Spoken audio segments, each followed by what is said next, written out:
Palakpan ko natin mga Diyos ng buhay. Hallelujah. Amen. Batiin nyo nga po yung katabi nyo. Sabihin nyo, Blessed Sunday. Blessed Sunday. Ibalik mo, mapagpalang linggo sa iyo kapatid. Palang linggo.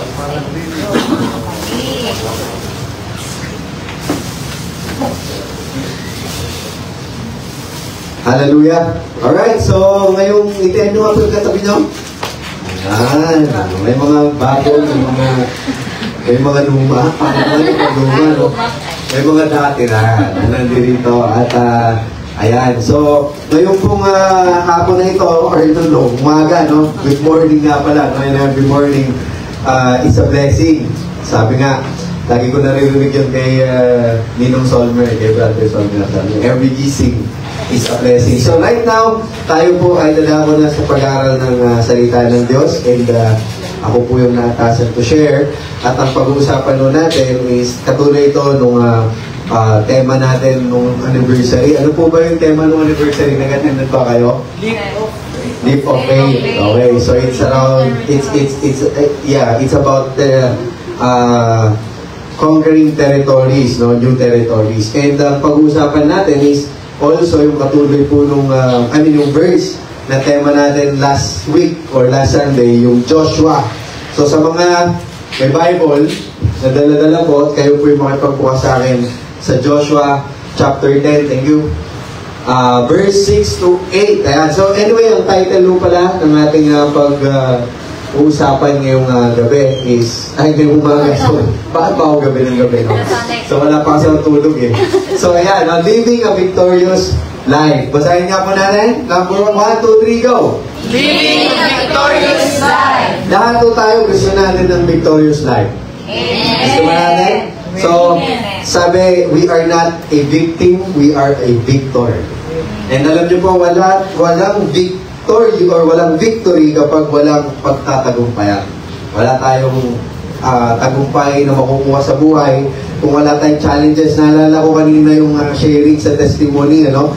Sabi, isa sa mga challenge niya, pag-uwi niya or pagpunta niya sa trabaho nila, niyayaya siyang mag-shot. So, isa yun sa mga challenges natin, di ba? Pero once na overcome natin yun, or na sabi niya, hinindihan niya daw eh. So, it's a victory. Amen? Victorious yun, no? Kasi nakalihis tayo, no, sa makabuntong mga bagay. But anyway, no, living a victorious life, isa sa mga the best example dito sa scripture, is syempre yung buhay po ni Joshua. And dito, sa Joshua 10:6 to 8, isa to sa mga passage na which is, makikita natin yung kabutihan ng Diyos sa ating mga buhay. So kung meron kayong mga Bible na nandiyan dyan, makipagbukas po kayo. And anyway, isa sa mga challenge natin ng mga Kristiyano, no? I'd love to encourage everyone, pati mga nanonood, no? Magkaroon tayo ng totoong Bible, ha? So, hindi ako naglagay ng passage dito ngayon sa TV kasi gusto natin, makapagbasa tayo ng Bible talaga, no? Nadadala natin kahit saan, para we can review. So anyway, babasahin na lang namin sa inyo, or babasahin ko na lang sa inyo, as I read, no? Joshua 10:6 to 8. So sabi dito, King James Version nga lang to na Tagalog, no? And I will translate later sa English. So sabi niya, 10:6, at ang mga tao sa Gabaon ay nagsugo kay Josue sa kampamento sa Gilgal, na sinasabi, huwag mong papanlambutin ang iyong mga kamay sa iyong mga lingkod. Sampahin mo kaming madali at iligtas mo kami at tulungan mo kami sapagkat ang lahat ng mga hari ng mga Amoreo na nanganganahan sa lupang maburol ay nagpipisan laban sa amin. Sa gayoy sumampa si Josue mula sa Gilgal, siya at ang buong bayang pangdigma na kasama niya at ang lahat ng mga makapangyarihang lalaki na matatapang. At sinabi ng Panginoon kay Josue, huwag mo silang katakutan sapagkat aking ibinigay sila sa iyong mga kamay. Walang lalaki roon sa kanila na tatayo sa harap mo. So ang Diyos po magpala sa pagkabasa ng kanyang buhay at banal na salita. Ang sabi mo dito sa Joshua 10 verse 6 to 8 naman ng New International Version, sabi niya, "The Gibeonites then sent word to Joshua in the camp at Gilgal. Do not abandon your servants. Come up to us quickly and save us. Help us because all the Amorite kings from the hill country have joined forces against us." So Joshua marched up from Gilgal with his entire army, including all the best fighting men. The Lord said to Joshua, "Do not be afraid of them. I have given them into your hand. Not one of them will be able to withstand you." After an all-night, withstand you. So, just pong magbala ulit ng kanyang buhay at banal na salita. Tayo po yung panandali ang yumukat manalangin. Lord, we thank you for your word.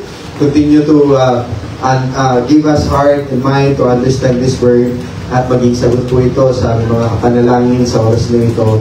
Sa iyo po ang lahat ng papuri, pasamba pasalamat sa pangalan ni Jesus. Amen. These specific instances po, ito pong kalagayan na to ni Joshua. Nangyari to matagal na panahon, no? Si Joshua po yung sumunod kay Moises. Sino po may kilala kay Moises? Amen. Kilala natin si Moises. Nakita niyo po yung tabernacle na, no? Yung stone of, ang tawag dito? Stone of Commandment na babasa niyo ba yun? Ito, nakikita natin yun sa mga church ng mga Catholic madalas, no? Nandun sa harap yun, yung 10 utos, di ba? So, sino may alam ng 10 utos?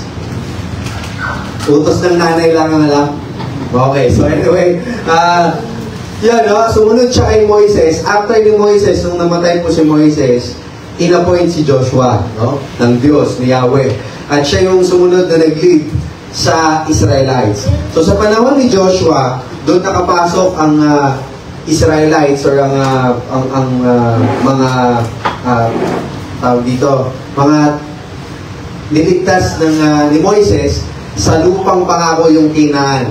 At yung Canaan muna yun na tinatawag is yun yung pinangako ng Diyos na lupang pag-i-stayan natin or pag-i-stayan nila ako sana noong panahon na yun at aanginin nilang sa kanila, which is yun yung sabi ng Yahweh. So ngayon, pinangako pa yun ni Yahweh sa panahon ni Abraham. So nung time na ito ni Joshua, no, napakadami na pong salinlain nun, na meron pa yung time na lumabas sila sa Egypt pero nag-ikot-ikot sila sa wilderness. So hindi sila agad nakapasok. Ang layo lang po ng Egypt to Israel, yung Canaan that time, no, is kapag nilakad, aabutin lang ng halos 1 o 2 taon, wala pa, parang po, siguro mga 5 months or 6 months lang, makakapunta na sila sa land of Israel, yung land of promise. Pero bakit yung mga Israel that time, or Israelites, nilakad nila ng 44 years? Nakukuha niyo po yung point? Yung layo ng Israel, nung location ng mga Israelites sa Egypt to the promised land, is hindi aabutin ng 40 taon yun. Pero ang nangyari, 40 years silang nag-ikot sa disyerto bago sila makapasok sa lugar ng Canaan. Ngayon, nung panahon ni Joshua, no, doon na pinangako ng Diyos, or doon na siya sinamahan ng Diyos na sige, pasukin na yun na yung lugar ng Canaan na yan, ano? Itawid nyo sa ilog ng Jordan, yung covenant. No? Maiintindihan nyo po lahat ng sinasabi natin. Bakit may context? Or bakit ito yung pinag-uusapan natin? Because it's very important na maintindihan natin yung background. Nakikita nyo po ito, ang tawag dito is the Ark of Covenant. Noong panahon ni Moises, yung Ark of Covenant na yan, ginawa yan, simbolo ng covenant ng Diyos sa lahi nila Abraham, o sa sa pagkaligtasan ng mga Israelites. Yung Ark of Covenant na yan, bawal hawakan yan. Bawal din yan na lapitan, no? Kaya basta pag hinawakan mo yan, makasalanan ka, mamamatay ka. Ganun, no? Mga pari lang ang pwedeng bumuhat yan noong time na yun. And yun, yung Ark of Covenant na yan, when we say covenants, dahil simbolo siya ng covenant, ano ba yung covenant? Covenant means kasunduan. Sabihin nyo nga po, kasunduan. Nagkaroon ng kasunduan si Jesus, si Lord, no? Sa panahon po, una ni Noah. Alam niyo yung Noah's flood? Narinig niyo na yun? So, unang covenant yon na sabi, ang covenant ko sa iyo, Noah, hindi ko na uulitin na lulurin ng tao sa pamamagitan ng tubig. Nangyayari nga lang ngayon, no? Yung flood control kasi, no? Pero hindi naman sa katawan, no? Iba naman yun. So anyway, joke lang yun, no? Pero nangyayari siya ngayon, no? But anyway, yun yung covenant ni Lord, no? Sa buhay po ni Noah that time at sa mga tao. And nagkaroon din ng covenant kay Abraham. At yun po yung promise ni Lord kay Abraham na sabi niya, magiging sindami ng ano po? Ano po ulit? Between sa langit. Between sa langit. Oh, alam niyo yung kwento Sabi, magiging sindami ng between ang lahi mo, Abraham. Trinabi sa kanya yung ni Yahweh nung 85 years old siya. At nagkaanak siya nung 95 years old na siya. Ng isa. Kay Sarah. At yun yung pinagmulan po ng lahi nila Joshua, nila David, yan ngayon. So, it's a lineage, no? Ngayon, kung magtataka kayo, bakit yung covenant nanggaling kay Abraham, naki-covenant si Lord sa kanila, pero ang nangyari, paulit-ulit, no? Paulit-ulit, ibang covenant, pagdating kay Joshua, binibigay na sa pagdating ni Jesus Christ, ibang covenant na naman yun. So, kasi po, when we say covenant, kasunduan yan ng both parties. Dito po kayo tumingin, mga kapatid, no? When we say covenant, it's a both parties. Yung kapag may kinasal, sabi nila, it's a sumpaan, no? Change of promise, di ba? Pero in God's perspective or in Bible principle, ang covenant po sagrado yan. Kaya nga sinasabi nila yung divorce okay lang naman yan. Okay lang siya pag di ka Kristiyano. Pero when you understand Christianity in the Bible, hindi siya pwedeng mangyari. Kasi bakit? It's a covenant. Alright? It's a covenant. Now, when we say covenant, kasunduan siya, selyo siya, at kapag selyo yan, hindi yan pwedeng i-break. Once na-break siya, magkakaroon siya ng problema. Nakukuha niyo po yung point. So, meron story sa Bible, which is, si Moises, pinakuha siya ng isang tupa, isang kambing, at isang ibon. At sabi sa kanya ni Yahweh, katayin mo yan, at ihilera mo sa lupa. So, yon, you can study that word, no? Or you can study that message po sa Genesis. Pero ang nangyari doon, nung pinakuha ni Abraham, yung pinakuha ni Yahweh, yung si Abraham ng mga hayop na yun, yung kambing, at saka yung ibon, inilatag niya yung sa lupa, and ang nangyari po is that pinatulog po si Abraham. So, kasi ang nangyari, it's a covenant. Ang covenant po during that time, alam niyo po yung blood compact? Ang blood compact ko, susugatan, tapos susugatan yung isang kamay, sanduguan, no? Nung wala pang Spaniards doon meron ng sanduguan dito sa Pilipinas, ano? Ngayon, ang nangyari, susugatan po yung isang kamay, susugatan din, tapos blood compact yun.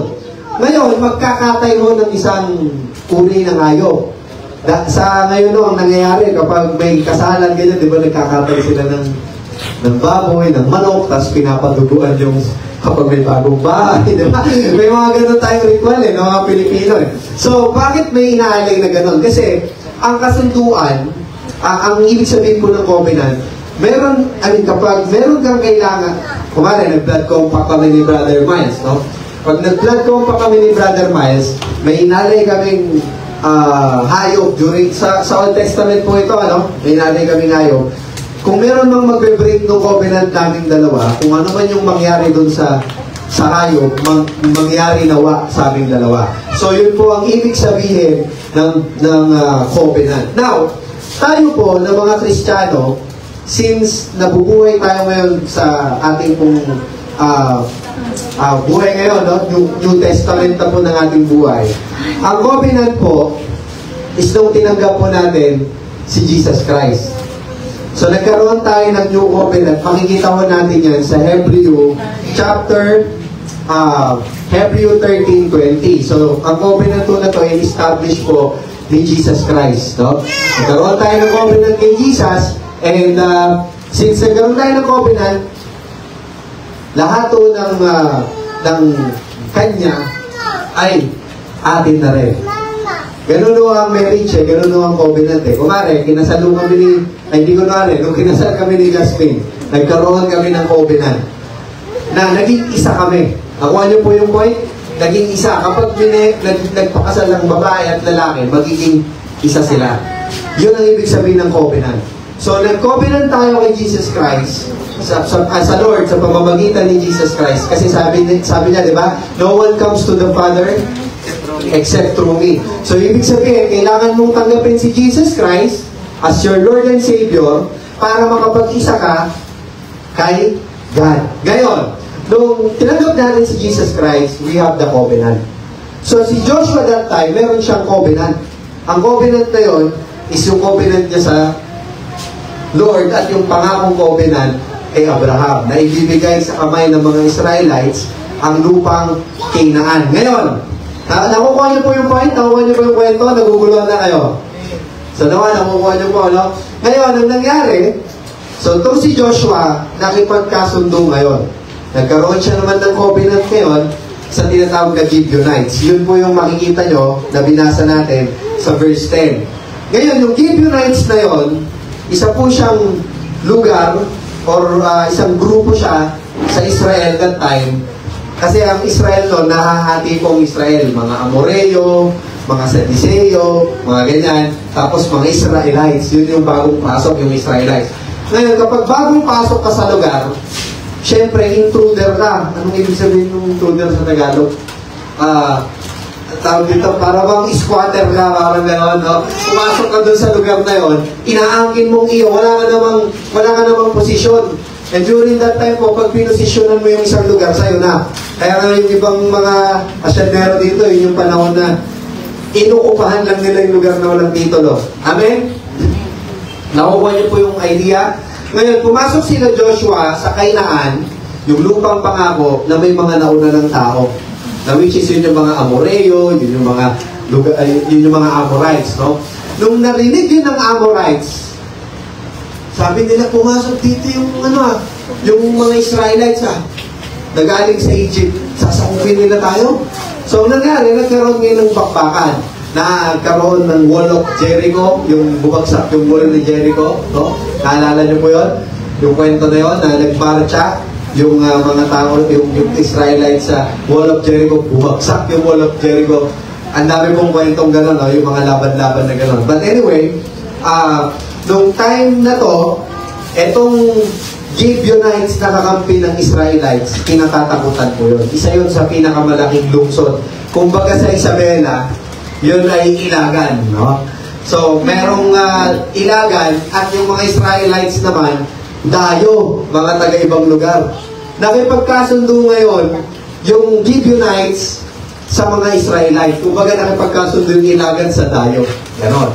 Na pasukin ngayon yung lugar na Israelites. Siyempre, yung mga taga doon sa Israelites or sa Canaan, kakusana, sa Canaan na lugar, ayaw pumayag. Ang nangyari, nung narinig nilang nakipag-covenant ngayon itong Gibeonites o yung ilagan sa mga dayo, tinawag ngayon nung isang hari. Sabi dun sa verse 1 ng chapter 10. Sabi niya, nangyari yung hari na yung hari na si Adonisedek, si hari ng Lubos, yung mga yan, hari ng mga iba't ibang lugar, nagsama-sama sila. 5 hari. Nagsama-sama po yung 5 hari para ang gawin, isugpuin yung Gibeonites, yung kakampi ni Joshua.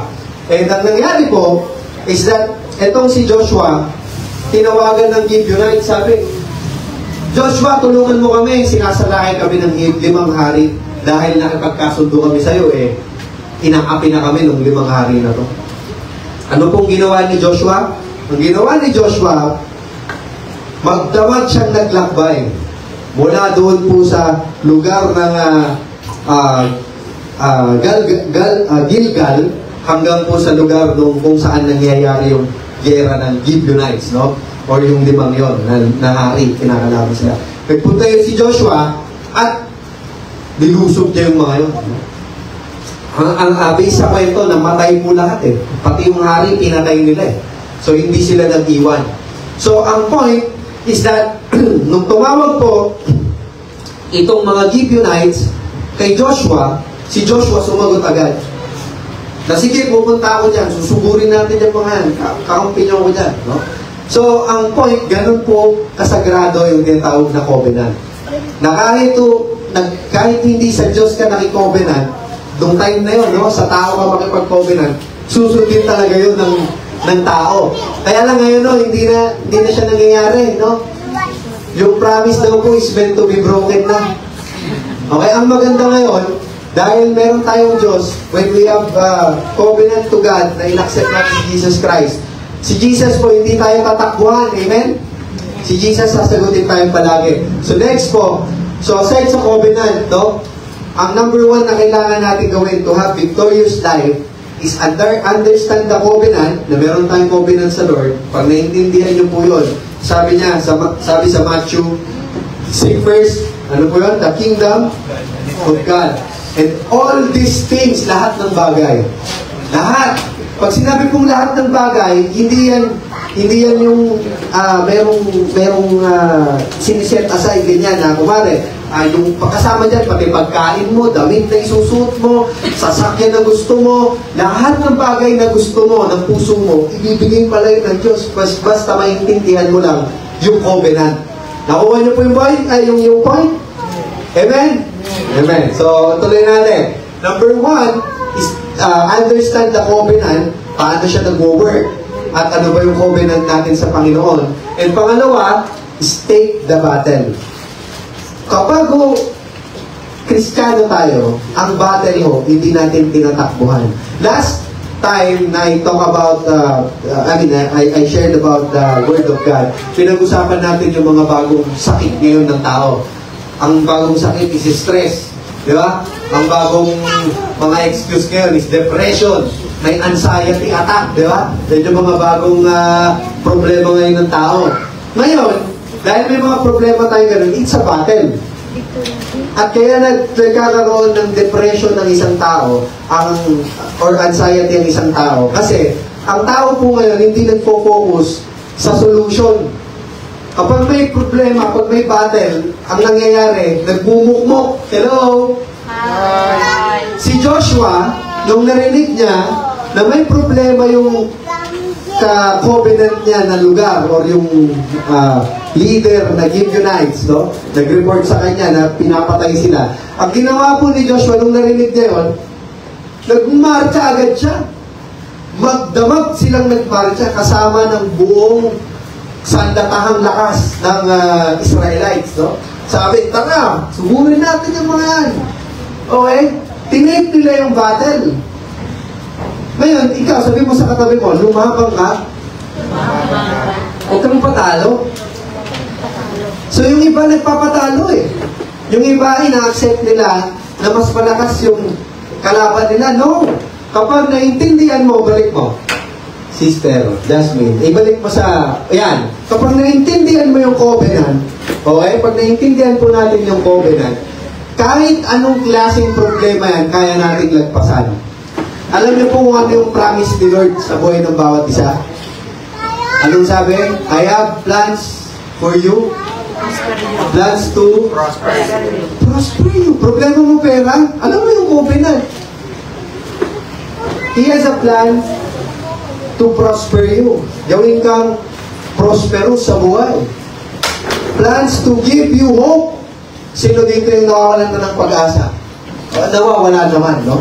Pero kung meron ng tao nawawalan ng pag-asa sa buhay, tandaan nyo lang na there is a covenant na ang daming pangako ni Lord. Hello?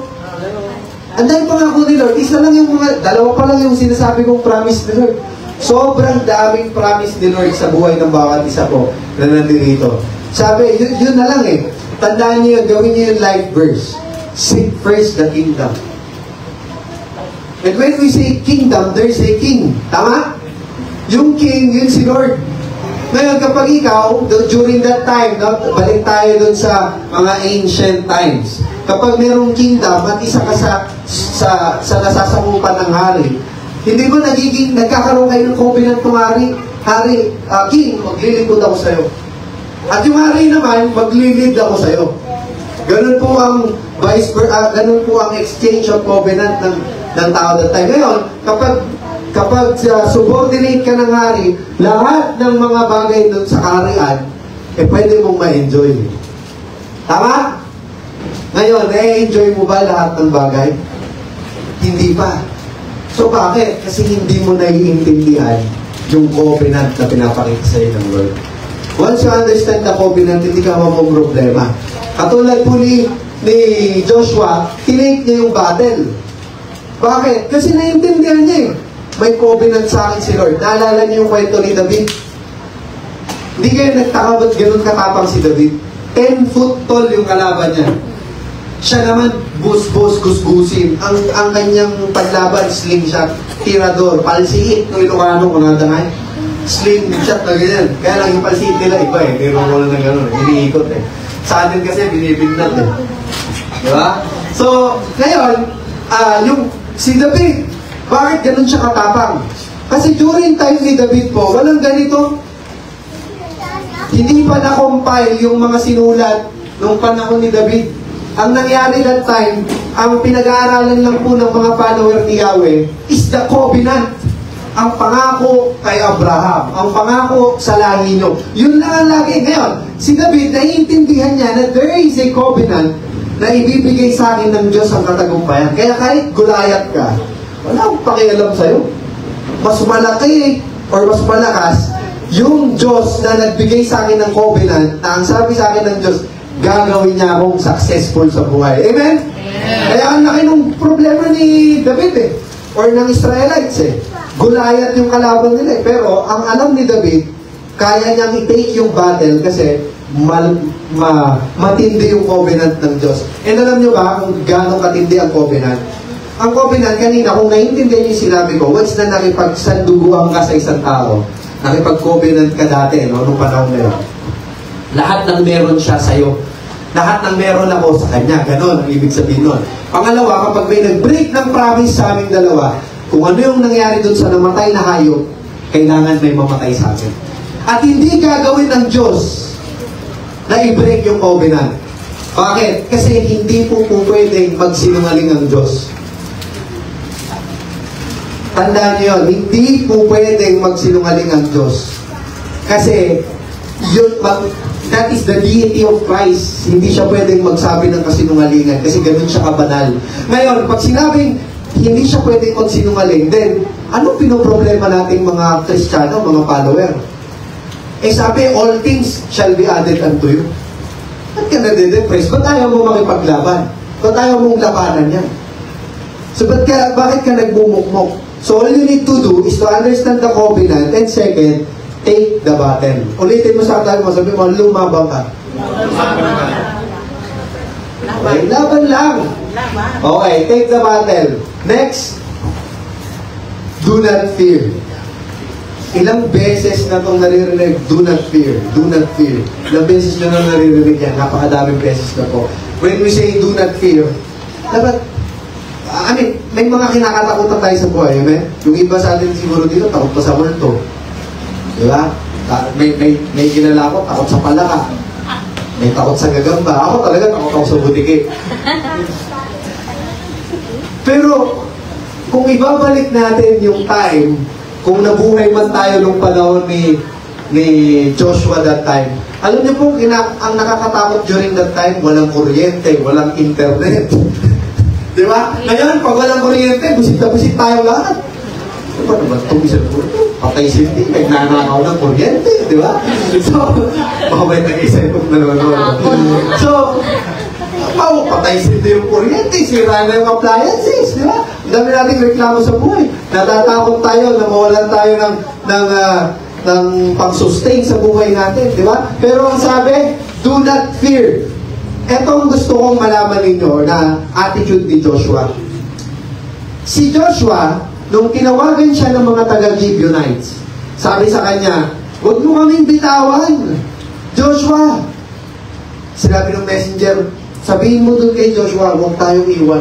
Pumunta siya dito, samahan tayo sa laban. Nung narinig ni Joshua po yun, nagmarcha na siya. Sabi dito, sa verse, sabi dito sa verse 7. So Joshua marched up from Gilgal with his entire army. Pero saan sinabi ni Lord na do not fear? Verse 8. Anong point doon? Nauna munang sumugod si Joshua bago sinabi ni Jesus na do not fear. Hello? Pwede naman siya mag-excuse na, Lord, pagod kami. Kaya ng Gibeon yun. Bakit? Kasi sabi dito sa Bible, yung Gibeonites, sila yung isa sa pinakamalaking army. Kaya na nila yun. Kahit 10 hari yun, kaya nila yun, Lord. Pahinga muna kami, Lord, kasi sasakupin namin itong buong Canaan eh. Itong buong Israelites ililid ko pa. Pwede niya namang sabihin yan eh. Pero dahil may covenant, at dahil matapang si Joshua, alam niya yung covenant ng Diyos sa kanya. Anong sabi niya? Or anong ginawa niya? Nagmarcha siya magdamag. Tsaka pa lang sinabi ng Diyos habang nagmamarcha na siya, na do not fear. Kasi alam na talaga ni Joshua. Diba? Alam na talaga ni Joshua na matatalo nila lahat ng kalaban. So sabi din dito ng Lord, no? This is ayan po yung utos na may pangako, no? Sabi niya, do not fear. Hindi po siya suggestion. Magkaiba yung auto-suggestion sa inuutusan yung tao, no? Sinasuggest sa utos. Ang sabi niya, do not fear. So, utos yun ng Diyos. Sabi mo sa katabi mo, huwag kang matakot. Bakit parang takot yung boses mo? Lakasan niyo mo ng konti. Huwag kang matakot. Yan. So, huwag kang matakot. Kasi bakit? Sabi ng Diyos, do not fear. I have given them into your hand. Yung mga kalaban daw natin, mga kaaway daw natin sa buhay natin, yung battle natin, matagal nang binigay sa atin yan ng Diyos. Ano yung battle nyo? May kanya-kanya tayong battle eh. Diba? May battle tayo sa financial, may battle tayo sa family, may battle tayo sa emotional, may battle tayo sa sarili natin, sa love life. Ano ba? May battle tayo sa kapitbahay. At yung kapitbahay natin, lahat ng problema, inaano natin, no? So anyway, lahat tayo may battle sa buhay. Walang may battle dito. Amen? Meron ba? Ang sarap naman ng buhay, no? Sarap buhay, no? Walang battle. Pagising mo ng umaga, no? Pakape-kape ka lang. Diba? Grabe, no? So, if you have your own, we have all our own battle. But the suggestion or the command of God is do not fear. Because every battle na kakaharapin natin is matagal nang diniliver sa atin pong mga kamay. Now, if we have battle, we've taken that battle, no? At hindi na tayo natatakot. Yung iba naman, ito ang nangyayari. Kasi during the story of Joshua, the battle of Joshua, no, sa Gilgal that time, or sa Gibeonites, ang nangyari, nung nakikipagpatayan na sila, no? Nakikipagpatayan na sila, nag-pray pa nga si Joshua na yung araw stand still niya. Tapos yung moon, sa ano po yun eh? Sabi niya, eto, it is written, sabi sa verse 13, 12 pala, no? Sabi niya, sun, stand still over Gibeon. Sabi niya, yung araw, tumigil ka. Pinatigil niya yung araw. Grabe, no? Yung moon, magstay ka dyan. Sa lugar ng, saan ba yun? Ayun, no? The sun stood still. Sorry. Gibeon, yun. Stand still over Gibeon, yung sun. Tapos yung moon naman sa Valley of Ajalon. Magstay ka muna dyan. Pinutusin niya yung sun tsaka moon. Tapos ang nangyari, dito, ang sabi, nag-stop daw, no? Nag-stop yung sun and moon. Joke lang. Okay.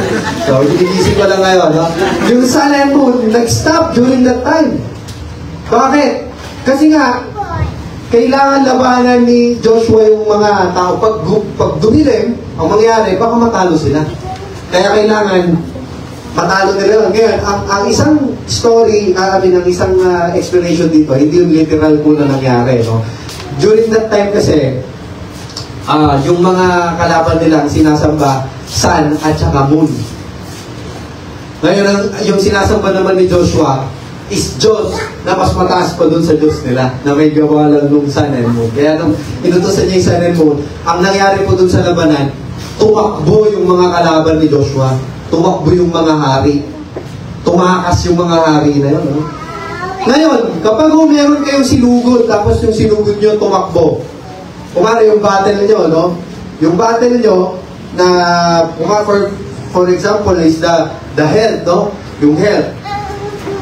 Nakipaglaban ka sa health problem mo, ang nangyari, gumaling ka ngayon. Nawala yung pain. Makinig po kayo sa akin, no? Nakipaglaban ka, gumaling ka ngayon sa pain, nawala yung pain. Alam niyo ang gagawin ng mga Kristiyano? Balik ulit sa dating buhay. Lahat ng pwedeng kainin, kakainin ulit. Lahat ng pwedeng gawin, gagawin ulit. It feels like yung battle nila tapos na. Pero hindi po yung totoo. Bakit? Kasi yung battle, dire-diretso siya. Hanggat buhay tayo, may battle tayo finances, sa health, sa family, may battle tayo dyan. Anong point? Ang point is huwag kang titigil hanggat next, hindi natatapos yung battle. Hanggat buhay tayo, may battle. So, if you are battling in your health problem right now, kung may problema ka sa health mo, bakit pag-battle ka? Pag-pray mo, and at the same time, magkaroon ka ng strategy sa sarili mo. Si Joshua po may strategy. Alam niyo po sabi dito, si Joshua, nagmarcha siya magdamag. Nagmarcha siya magdamag, and then, madaling araw, sinalakay niya yung mga Amoreyo, yung mga Amorites. Sa madaling araw. Ibig sabihin, nag-strategize sila ng move. Ngayon tayo, kung may battle daw tayo sa buhay, maging strategist tayo. May strategy ka dapat sa buhay. So ano yung strategy? For example, financial ang problema mo. Maging parang si Joshua ka. Matapang ka, naharapin mo, kung may utang ka, may utang ka. Hello? Yung iba, may utang eh. Battle yun eh. Sabi mo, utang ka, pambayad ka. Di ba? Tatakbuhan yung utang eh. Nakuha niyo po yung point? It's a battle. Kapag meron kang problema finances, battle mo yan. Pag may problema ka sa health, battle mo yan. Ito nga yung problema pag may problema naman sa health. Pag may problema ka sa health, may sakit ka, hindi uubra na mag-pray ka lang ng mag-pray. Nakita niyo si Joshua? Nagpe-pray siya pero nauna pa siya. Sumunod bago pa sabihin ng Diyos na huwag kang matakot. So ibig sabihin, kung meron kang battle, lanuin mong mabuti. Galingan mong magplano. Kung ikaw nasa financial problem, planuin mo yung finances mo. Magkano yung isi-save mo every month para makabayad ka ng utang mo? Magkano yung isi-save mo para makapag-tithes ka ng linggo? Magkano yung isi-save mo para maka-grocery ka? Nakuha niyo po yung point? Yan ang battle natin ngayon eh. Mapalat nga tayo, yan lang ang battle natin eh. Ang battle nila Joshua nun, pinapatay talaga. Tayo, hindi naman natin kayang patayin yung financial. Di ba? Hindi naman natin kayang patayin yung health problem kasi tayo yun. Amen? Family problem. Siniraan mo yung kapatid mo, yung pinsan mo, yung kamag-anak mo, hindi narinig. Anong gagawin natin? Tatakbuhan natin? Araw-araw na ginawa ng Diyos, makikita mo yan sa bahay niyo. Makikita mo yan sa lugar niyo. Di ba? Ang gawin mo, i-take mo yung battle. Have strategy. Paano kaya mawiwin tong kamag-anak ko na? Paano kaya dapat kong i-share dito? Di ba? Nakuha niyo po yung point? So, ngayon, once you have the strategy, i-strategize nyo siguro. Kumare sabi conquering territories daw eh. So, number 1 na territory natin, kung ano yung inaapakan natin. Amen? So, ngayon, sa bahay nyo, i-conquer natin yung bahay nyo. Paano nyo i-conquer? Strategize mo. Kung yung kabahay mo, hindi pa nakakilala talaga sa Panginoon, invite mo kami. Friday, Saturday, mag-Bible study tayo sa inyo.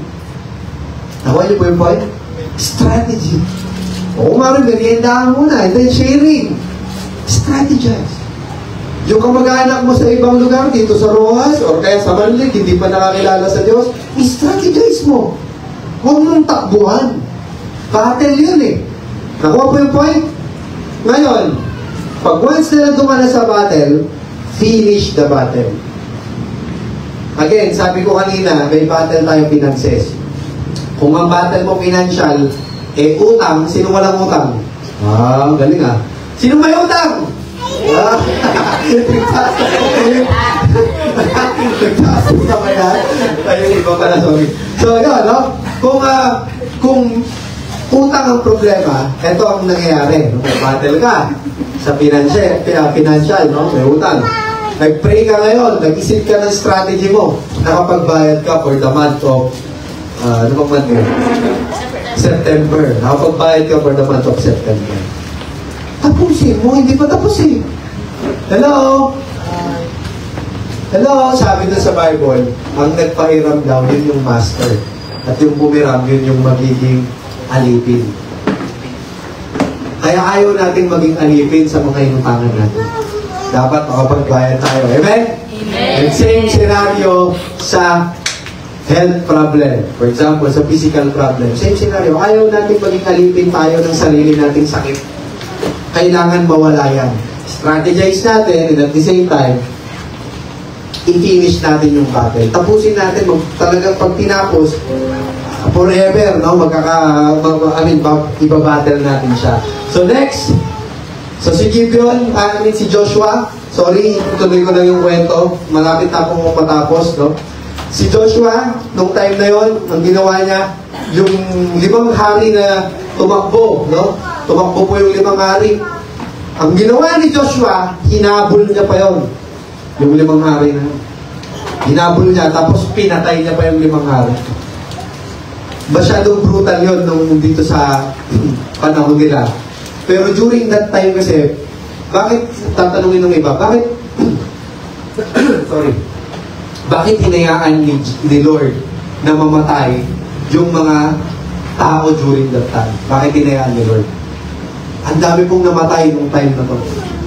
Kaya ito yung pinaglalaban, kilala niya si Charlie Kirk. Sinasabi ng mga ka-debate niya na yung Diyos daw na sinasamba niya is Diyos ng genocide. Kasi yung Diyos daw na sinasamba natin, hinayaang mamatay yung maraming tao during that time. Yung Gaza, ang daming namamatay. Pero ba't pinagtatanggol ni Charlie yung Israel? Kasi hindi naman, ang Gaza po, yan ang pinagmulang lahi ni Goliath. Hello? From the word, yung lugar nila, that means, ang tawag dito, ang tawag dito, kasamaan, parang gano'n eh. Ang ibig sabihin nun, pwede nyo i-search. Kaya pinagtatanggol ni Charlie yun. And FYI, for your information, dito sa part na to, ba't maraming namatay? 800 years nang binabalaan ni Yahweh yung mga nasa lugar ng Canaan na magbago kayo. Magbago na kayo, baguhin nyo na yung buhay nyo, ganito. Ilang beses nang nagbigay ng tsansa, 800 years, would you imagine that? Kaya nung hindi na maatim, okay, nandun na sa sakto ng kasamaan na parang Sodom and Gomorrah, yung lugar ng Canaan, sinend ngayon si Joshua para lipulin lahat ng mga nandoon. Amen? Nakuha niyo po yung point? Kaya hinayaang mamatay ng Diyos yung mga tao na nandoon. Bakit? Kasi pag hinayaan mo ang cancer cell sa katawan, pag may isang cancer cell na nakaligtas, manganganak ulit yun. Or pag lumakas ang cancer cell sa katawan natin, magkakaroon ng sariling buhay yun. Ang pinapatay, hindi yung bukol. Ako niyo po yung point? Ang pinapatay, yung cancer cell mismo. At ganoon din po yung nangyari. That is the root, or that is the cause and effect. Pinatay yung cause para hindi na magtuloy-tuloy. Ang tawag doon, finish na. Finish ni Joshua yung mga hari. Kasi pag may nabuhay na hari doon, mag-aaklas ulit yung hari. Pinatay lahat. Yung mga kasama namin. Kailangan natin mag-aklas. O kalaban ulit din ng Israelites yun. Kaya ang ginawa ni Joshua, nasan yung mga hari? Tapunan mo yung kuweba. Sabi, tinapunan yung kuweba. Binalikan nila, pagbalik nila, pinagpapatay nila yung hari. So nangyari, finish yung battle. So hanggang sa kaliit-liitang battle na meron ka sa buhay mo, tapusin mo yan. Sabihin mo sa sarili mo, tatapusin ko to. Alright, next. Obey God. Si Joshua, sabi mo nga kanina, bago pa siya sabihan, do not fear, nauna na siya. Bata pa lang si Joshua, inano na siya, inordain na siya ng mga pare para mag-lead sa Israelites. So, ang dami pong pumipigil kay Joshua during that time. Ang hirap po ng buhay nung panahon na yon. Ang hirap nilang maglakbay. Sabi nga kapon dun sa sharing namin sa church dito sa church, yung mga music team, narinig ko sinabi ni Brother Richard, yung blessing daw ng Diyos, grabe, kasi during that time, nung nagmamarcha yung mga tag-Israelites, imagine mo, 44 years sila naglalakad. Yung bata, tumanda na 40 years old Pero yung chinelas, lumalaki rin daw. Grabe, no? Grabe yung blessing doon. Umuulan ng pagkain sa langit, umuulan ng... Ganon katindi. So ngayon, ang point ko, kung ang blessing ng Diyos is sapat sa lahat, bakit ang hirap mong sumunod sa Diyos? Kung hindi naman katulad ni Joshua, yung pinapagawa, kung hindi naman katulad sa pinapagawa kay Joshua, yung pinapagawa sa'yo na makipagpatayan ka, bakit hindi mo magawang sumunod sa Diyos? Bakit hindi mo magawang i-face yung battle mo? Kanina umaga, may battle tayo. Nagkaroon kami ng usapan ng mga musician. Karera kaming pumunta dito. Kung malilate ka, 50 pesos. Per minute, 1 peso. 9 kami dumating, 8 ang call time. 100 pesos agad yung multa. It's a battle. Hello? Battle yun So, natalo ba kami? Natalo kami, yes. Pero tapos na ba ang battle? Hindi pa. Magkita-kita tayo next Sunday. Diba? So, that's the point Ngayon, kung meron mang tao na dapat hindi may excuse para hindi sumunod sa Diyos, walang iba kung hindi yung mga tao na yan, sila Joshua, sila Moises, sila David, si Noah, si Abraham. Sila yung may maraming excuse compare sa'yo. Sa'yo lahat binigay na. Gigising ka ng umaga, minsan may tagagising ka pa. Hello? Babangon ka, papasok ka sa school, sa trabaho, may nakaprepare na ng pagkain mo. Ano pang i-excuse mo? Diba? Ano pang i-excuse mo? Obey God. Ngayon, ang tanong, how can I obey God? Read the scripture. Magbasa ka ng Bible. Bumili ka ng Bible kung wala kang Bible. Alam niyo magkano po ang Bible? Pumunta kayo dyan sa Pandayan, may mabibili kayo dyan, 300, 400 pesos na Bible. New and Old Testament na yun. Ilang pera na ang inubos mo sa loob? Ilang pera na inubos mo, pinakain mo lang sa barkada mo, naging masama ka pa pagdating ng panahon. Hello? So why not mag-invest ka sa scripture para malaman mo paano sumunod sa Lord? Amen? So next Sunday po I encourage you meron na tayong hawak na Bible So anyway, obey God. Read the scripture. Okay? Sundin natin ang Diyos next. When you call, ito yung pinakamaganda sa lahat. When you accept the covenant, and you take the battle,